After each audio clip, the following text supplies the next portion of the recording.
Hello guys! Hello Taurus! Welcome dito sa aking channel, Kapalaran 888 Taurus. Alamin natin kung anong messages, vibration, gabay energy para sa lahat. Ito ay general reading, pwede kang makaresonate. Gamitin mo ang iyong intuition sa panunod Taurus. So first 15 days ng ating baraha, talaga, ng ating mga Taurus. Abundance, wow! Taurus! Okay. Mamaya natin yan, kukunin yung energy. Okay, Taurus, nako, galing.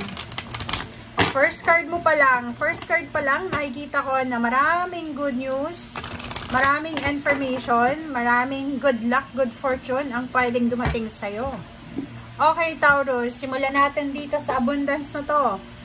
Taurus, nakikita ko sa'yo for several months, for several years, posibleng unemployed ka, naghahanap ka ng trabaho, naghahanap kang pwedeng pagkakitaan, and siguro pwedeng yung iba sa inyo dyan, naghahanap kayo ng pwedeng makatulong sa inyo sa mga financial needs nyo. And luckily, starting March 1, simula March 1, sinasabi ng baraha sa'yo dito na yung paghahanap mo ng abundance ay posibleng mahanap mo na. So simula March 1, yung ibang Taurus dito, magkakaroon sila ng pagkakataon, opportunity para maranasan naman nila kung paano magkaroon ng trabaho, kung paano magkaroon ng pera, kung paano magkaroon ng business, kung paano naman ma-enjoy yung luxury. Okay? So, eto siya. Next card natin is Healing Heart. So, dun tayo sa emotion. Starting March 1, sinasabi sa'yo dito ng baraha Taurus na you're a powerful healer. Pwede kang makatulong sa mga taong nangangailangan. If for example, may mga kapitbahay ka, kaibigan, kamag-anak na nangangailangan ng kausap kasi may problema sila, pwede kang maging way na makatulong sa kanila para sa need nila ng kausap. Okay? Isa yon. Next is sa relationship, pwedeng yung karelasyon mo, stress, depressed, hindi makatulog sa gabi, pwede ka din niyang maging source of calm and tranquility. Sa usaping kaibigan, ganun din, sinasabi ng baraha, na if may mga kaibigan ka na kailangan ng tulong emosyonal, advices, kailangan lang nakausap, huwag mong sayangin yung opportunity na to na pwede kang makatulong sa kanila. Okay? Thank you, Taurus. Ang ganda.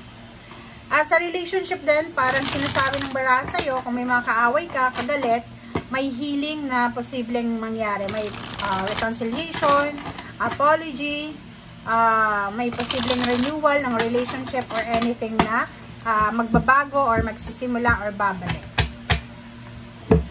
Okay, Taurus.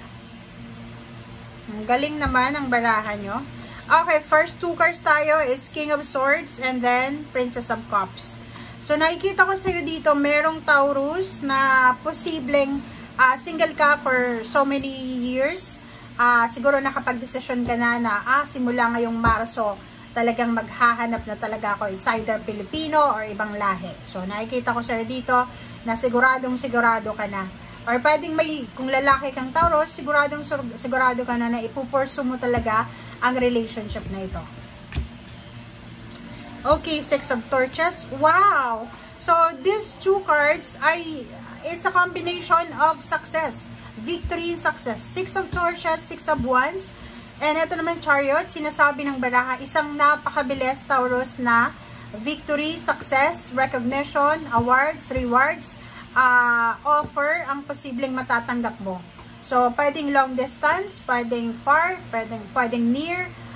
Basta nakikita ko sir dito na magkakaroon ka ng financial offer, job offer, or career offer. Okay? May pagkakataon din tayo dito, Taurus, na pwede kang mag-travel para sa trabaho, para sa negosyo, para sa relationship. May pagkakataon din tayo dito na pwedeng makabili tayo ng sasakyan or may ibebenta tayong sasakyan. Okay, thank you. Two of Torches. Okay, next card natin is nakikita ko sa dami-dami ng mga offers, choices, option, decision making na gagawin mo nakikita ko sa'yo dito na end of the month of March, sobrang magiging masaya ka. Kasi parang maiisip mo na yung March is a full of blessing month para sa'yo. Marami kang isi-celebrate sa buwan ng Marso. Marami. It's either family life, about your siblings, about your family, about your parents, about someone else na malapit sa puso mo. Talagang marami kayong isi-celebrate. Okay? Okay. Yung iba naman sa inyo, merong Taurus dito na naghihintay ka na may manligaw sa'yo. Naghihintay ka na tanggapin ang nililigawan mo yung ino-offer mong love life. So, dito sinasabi na after 3 years, after 3 months, 3 weeks, makukuha mo na yung yes. Diba? Makukuha mo na yung yes na sagot para sa'yo. So, it's a manifestation. Okay. The universe and then 6 of Pentacles. Okay. So, ang ganda na ito guys kasi ang sinasabi ng the universe na to, ang universe daw ay sobra-sobrang generous sa'yo sa buwan ng Marso. Okay? Tignan mo.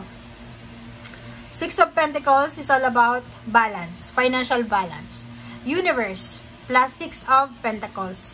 Sinasabi sa'yo dito ng dalawang barahang ito na simula ngayong buwan ng Marso, kayong mga Taurus ay bibigyan kayo ng blessings, unexpected man or expected blessings.